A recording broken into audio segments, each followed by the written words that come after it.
tous dans ce deuxième défi confiné, et aujourd'hui, donc dans la poursuite de ma reconversion en cuistot, on va apprendre à faire une bonne soupe aux lentilles. Hein? On est dans le 3e coronavirus, hein. Ah, optique. On va parler de lentilles optiques.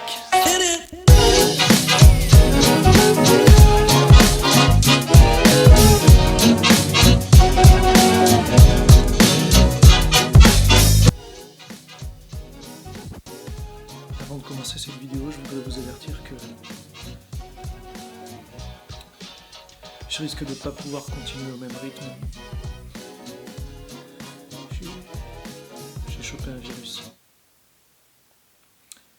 Le virus du youtubeur qui consiste à reconstituer chaque phrase avec des coupes franches décalées pour cacher le fait qu'il ne sache pas aligner deux mots sans bafouiller. Un patchwork de Frankenstein, la phrase. Mais on va faire avec. Allez, bienvenue dans ce 3e épisode. Donc, au menu du jour, on aura 1. Pourquoi utiliser des lentilles. 2. Construction graphique en optique géométrique. 3. La relation de conjugaison. Je suis en couple, tu es en couple, il est en couple, nous sommes... Non? C'est pas ça? Non. Et 4. La notion de grandissement. C'est parti. Donc la lentille, c'est l'instrument d'optique de base, hein, puisque c'est un simple bout de verre avec deux surfaces courbées. Et comme la lumière passe par deux dioptres, c'est-à-dire deux interfaces entre deux milieux transparents, ici l'air et le verre, eh bien elle va subir une réfraction, c'est-à-dire être déviée. En contrôlant ainsi le trajet de la lumière, eh bien on va pouvoir créer des images agrandies ou réduites d'un objet vu à travers la ou les lentilles. Alors pourquoi ce nom lentille ? Eh ben, parce que ça a la forme d'une lentille. C'est rond, quoi. C'est tout? Oui. Cette année, nous, on va étudier les lentilles convergentes, hein, c'est-à-dire celles qui ont des bords fins et un centre épais. Celles-là, pour le coup, elles ressemblent vraiment aux lentilles qu'on mange. Pour info, ces lentilles-là, ces lentilles convergentes, eh bien, ce sont les verres de lunettes qu'on utilise pour corriger l'hypermétropie. L'hypermétropie, c'est quand on voit pas bien de près. Et quand on voit pas bien de près, c'est parce qu'on a l'œil qui est pas assez profond. Ces lentilles-là, elles servent aussi à corriger la presbytie. Vous avez remarqué qu'arrivés à un certain âge, les vieux, eh bien, ils reculent leur papier pour pouvoir lire, hein, parce qu'ils voient pas bien de près. Ce geste-là, vous l'avez déjà vu.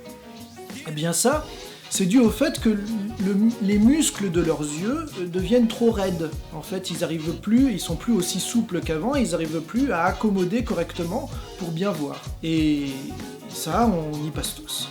Tous. Sans exception. D'ailleurs, tant qu'on y est, il existe aussi d'autres lentilles que les lentilles convergentes, les lentilles divergentes, et elles sont utilisées pour corriger la myopie. C'est ceux qui voient mal de loin. Vous savez, ceux-là, là. Et ces lentilles divergentes, elles sont creuses, c'est-à-dire que les bords sont épais et le centre est plus fin. Mais bon, tout ce qui est correction des maladies des yeux, lentilles divergentes, tout ça, on l'étudiera pas, vous inquiétez pas. Alors pourquoi dans notre programme on doit étudier les lentilles convergentes ? Qu'on symbolise comme ça d'ailleurs, avec des flèches pour rappeler les bords fins. Et pour la divergente, du coup, c'est comme ça. Et bon, heureusement que je suis là pour parler un peu de physique, hein, parce que l'autre il raconte sa vie, là. Donc je disais, pourquoi ? Eh bien parce qu'elles permettent de comprendre plein de trucs extrêmement cool. Des trucs extrêmement cool parce que pratiques, hein, le fonctionnement de l'œil par exemple, et comment corriger ses défauts avec des lunettes. On a aussi le fonctionnement de la loupe, qui peut être expliqué par les lentilles convergentes. Oui, quand vous serez vieux et presbyte, vous en aurez besoin d'une loupe. Des trucs extrêmement cool parce qu'artistiques, comme le fonctionnement d'un appareil photo, ou encore d'un projecteur de cinéma. Et enfin des trucs extrêmement cool parce que scientifiques, hein, comme le fonctionnement d'une lunette astronomique, d'un microscope, enfin plein de trucs super intéressants, quoi. Ouais, t'as pas vraiment besoin de savoir tout ça pour bien utiliser les instruments. Si.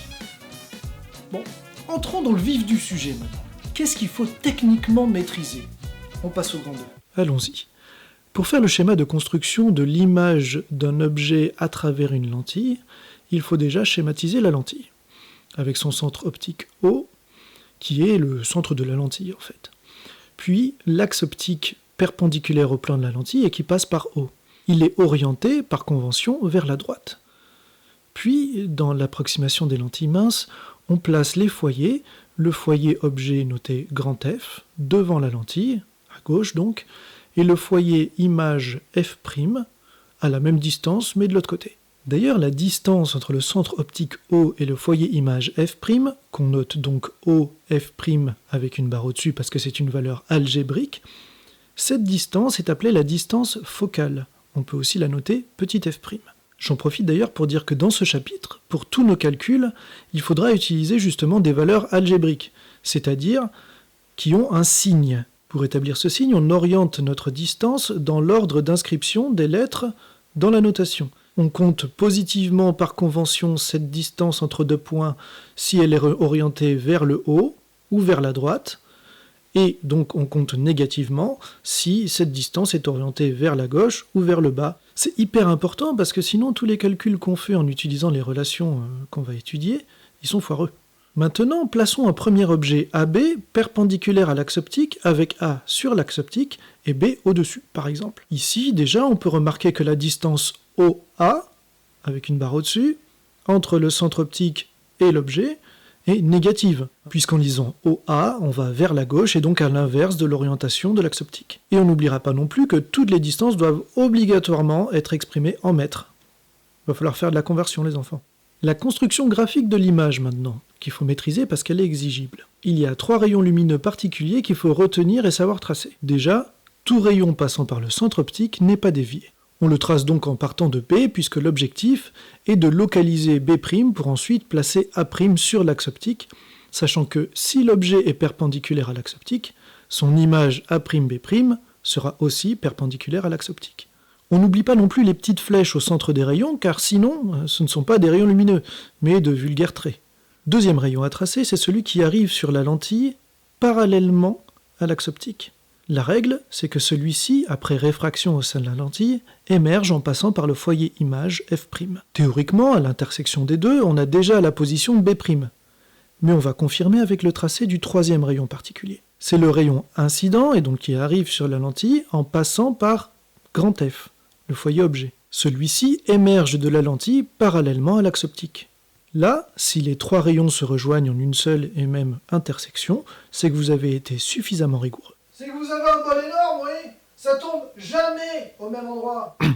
Bref, oui, vous pouvez considérer que vous avez quand même un peu de chance. Nous avons donc notre point B' et nous pouvons placer A'B', image de l'objet AB à travers la lentille convergente L. Notons que cette image, dans ce cas, a une taille qui est algébriquement négative. On peut alors la qualifier d'image réelle renversée. Réelle parce qu'on peut la projeter sur un écran, comme elle est de l'autre côté de la lentille par rapport à l'objet, à droite sur le schéma donc, et renversée parce qu'elle est renversée, quoi, à l'envers par rapport à l'objet. Étudions un autre cas maintenant. Et si l'objet se trouvait plus proche de la lentille que ne l'est le foyer objet, c'est-à-dire que la valeur absolue de la distance algébrique OA est inférieure à petit f', la distance focale. Eh bien la technique est rigoureusement la même, à une petite astuce près. Déjà, on peut construire nos 2 premiers rayons particuliers. Voilà. Mais on remarque qu'on n'a pas d'intersection à droite de la lentille sur le schéma, c'est-à-dire là où on pourrait mettre un écran. Mais si en tant qu'observateur on se place de manière à recueillir les rayons, à les capter, eh bien on voit qu'ils semblent provenir tous d'un même point. Donc en prolongeant nos rayons, on peut obtenir une intersection qui donc correspond à notre image B'.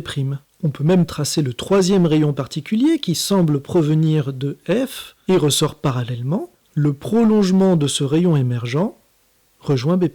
Comme on l'a dit, cette image elle ne peut pas être projetée sur un écran puisqu'elle est du même côté que l'objet. Elle est qualifiée d'image virtuelle droite. Virtuelle parce que justement on ne peut pas la récupérer par projection. On doit regarder à travers la lentille. Et droite parce qu'elle est dans le même sens que l'objet. Sa valeur algébrique est positive. On vient tout simplement de modéliser une lentille qui est utilisée en tant que loupe. Bon, maintenant on va faire un petit peu de manipulation mathématique, puisqu'on adore ça. Et on va donc essayer de retrouver les différentes distances grâce à la relation de conjugaison établie par Descartes. Ah, quel grand homme ce René. Ah, il en a distribué du savoir. Distribué, Descartes. Comme dans la plupart des relations mathématiques qu'on utilise au lycée, on vous donnera ou on vous fera comprendre dans l'énoncé 2 des 3 grandeurs. Il faut retrouver la 3e. Alors ici, si on observe notre relation de conjugaison de Descartes, 1 sur OA' en valeur algébrique moins 1 sur OA est égal à 1 sur OF', on voit que voilà, il y a des fractions, il y a une soustraction. Donc il faut utiliser plusieurs techniques pour ne pas se tromper dans l'expression littérale finale. Vous allez voir, les techniques sont toujours les mêmes. On va commencer par étudier un énoncé où on voudrait par exemple la distance focale petit f', c'est-à-dire la distance OF' en valeur algébrique. Première étape, on prend notre relation et on l'écarte un peu, histoire de mettre d'autres termes. Ces autres termes qu'on va rajouter, ils ont pour but de tout ramener au même dénominateur. Pourquoi ? Eh bien parce que quand on a une soustraction, ce n'est pas très pratique. Surtout quand on veut OF' et donc on veut inverser notre relation. Donc pour obtenir ce dénominateur commun, on va multiplier chacun de nos termes par quelque chose qui équivaut à 1, histoire de ne pas changer notre relation. Donc on va multiplier 1 sur OA' par OA sur OA, qui revient à multiplier par 1, donc ça ne change rien, et on va multiplier 1 sur OA par OA' sur OA'. On voit donc apparaître pour chaque terme de part et d'autre de la soustraction un dénominateur commun, OA fois OA'. Ça va nous permettre de rassembler les deux numérateurs et obtenir l'équation suivante. OA moins OA' sur OA fois OA' est égal à 1 sur OF'. Pour avoir OF', rien de plus simple, il suffit donc d'inverser la relation, et on se retrouve avec OF' qui est égal à OA fois OA' qui se retrouve au-dessus, divisé par OA moins OA' qui se retrouve en dessous. Si on veut maintenant obtenir la distance entre le centre optique O et l'image, donc la distance OA' en valeur algébrique. Ici, il y a une petite étape en plus, c'est-à-dire qu'à partir de notre relation de conjugaison de Descartes, on va vouloir avoir 1 sur OA' égale. On va isoler le terme qui contient OA'. Pour ça, on peut ajouter de chaque côté de notre égalité 1 sur OA, histoire d'éliminer le terme moins 1 sur OA du côté de 1 sur OA', et avoir 1 sur OA' est égal à 1 sur OF' plus 1 sur OA. Ensuite, à partir de là, c'est la même technique. C'est-à-dire que chaque terme, on va le multiplier par quelque chose qui équivaut à 1 pour ne rien changer, mais en même temps obtenir un dénominateur commun. Le dénominateur commun, cette fois-ci, sera OA fois OF', en multipliant par OA sur OA et OF' sur OF' de chaque côté. Après avoir rassemblé nos numérateurs, on se retrouve donc avec cette expression-ci qu'on va retourner pour avoir OA' qui est égal à OA fois OF' divisé par OA plus OF'. On se la refait une dernière fois pour OA.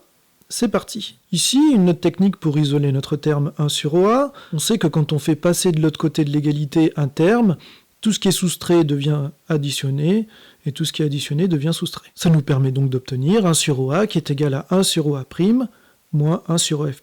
Ensuite, même chose, on écarte nos membres de la relation, on rajoute nos termes magiques histoire d'avoir notre dénominateur commun, et à la fin, il n'y aura plus qu'à retourner notre équation, et si vous avez bien suivi, on se retrouve donc avec OA qui est égal à OF' fois OA' divisé par OF' moins OA'. Alors j'insiste sur le fait qu'il faut apprendre les étapes de la technique, il ne faut pas apprendre par cœur les 3 résultats possibles. Je trouve que ça n'aurait aucun sens. Après vous faites comme vous voulez, mais je trouve que ça n'aurait aucun sens. On va enchaîner sans transition avec la notion de grandissement maintenant. La définition du grandissement, la voici. C'est donc la taille algébrique de l'image divisée par la taille de l'objet, qui équivaut aussi à la distance entre la lentille et l'image divisée par la distance entre la lentille et l'objet. Image au-dessus, objet en dessous. Mais d'ailleurs, pourquoi on a cette égalité ? Eh bien, on peut le retrouver avec nos connaissances du collège. Oui. Faisons par exemple l'exercice numéro 29, page 355. Ça nous permettra de bien comprendre. Donc on nous fournit le schéma suivant, donc qui est une partie de la construction qu'on avait déjà vue tout à l'heure. On a schématisé ici qu'un seul rayon, on n'a pas mis les 3 rayons particuliers, celui qui passe par le centre optique. Et si on enlève les choses un petit peu superflues comme le schéma de la lentille, etc., peut-être que cette figure va vous rappeler de vieux souvenirs mathématiques. Regardez, comme on a un sommet commun ici, les angles peuvent être considérés comme égaux de part et d'autre de haut. Et donc on peut rabattre, si vous voulez, le deuxième triangle, le plus petit, pour obtenir la figure représentée ici. Et dans ce cas de figure, qu'est-ce qu'on utilisait quand on était en 3e ? Le théorème de Thalès. Si on le pose, eh bien qu'est-ce que c'est ? C'est toujours le petit segment sur le grand segment. en partant du même sommet.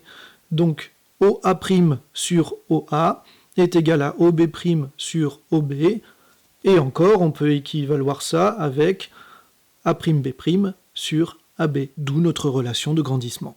Qu'est-ce qu'on peut tirer du résultat du calcul de grandissement d'ailleurs? C'est riche en informations, vous allez voir. Donc par convention, le cas classique qu'on étudie, c'est un objet AB dont la valeur algébrique est positive. On pointe souvent AB vers le haut et on le place à gauche. Voilà. Premier cas, quand la valeur algébrique de l'image A'B' est positive. Et bien, en calculant notre grandissement, on obtiendra un résultat positif. Un grandissement positif équivaut donc à une image qui est dans le même sens algébriquement que l'objet. C'est donc une image qu'on peut qualifier de droite. A l'inverse, si la valeur algébrique de l'image A'B' est cette fois-ci négative, le calcul de grandissement A'B' sur AB nous donne une valeur négative, puisque le terme du dessus est négatif et le terme du dessous est positif. Négatif divisé par positif, ça fait négatif. Quand vous avez donc un grandissement qui est égal à moins quelque chose, c'est que l'image est renversée. Elle est à l'envers par rapport à l'objet. Intéressons-nous maintenant seulement aux valeurs numériques pour la taille de l'objet et la taille de l'image, c'est-à-dire donc raisonnons sur les valeurs absolues, donc on pourra ajouter les traits verticaux de part et d'autre des valeurs algébriques. Ça voudrait dire qu'on ne s'intéresse maintenant qu'à la valeur chiffrée, et plus au signe. Si la taille de l'image A'B' est supérieure à la taille de l'objet AB, ça veut dire que la valeur absolue de notre grandissement A'B' en valeur absolue divisé par AB en valeur absolue est supérieure à 1, puisque on a une valeur numérique plus grande au-dessus qu'en dessous. Une valeur absolue de grandissement supérieure à 1, ça signifie que l'image a été agrandie par rapport à l'objet. Le cas inverse maintenant, on a une taille d'image qui est plus petite que la taille de l'objet. La valeur absolue du grandissement est donc inférieure à 1 cette fois, puisque le numérateur est plus petit que le dénominateur. Et donc si on a une valeur de grandissement qui est égale à 0, quelque chose concernant la valeur numérique, c'est que l'image a été rétrécie par rapport à l'objet. Et voilà, vous avez toutes les armes pour réussir tous vos exos maintenant. Allez, c'est parti. Bon courage et à bientôt.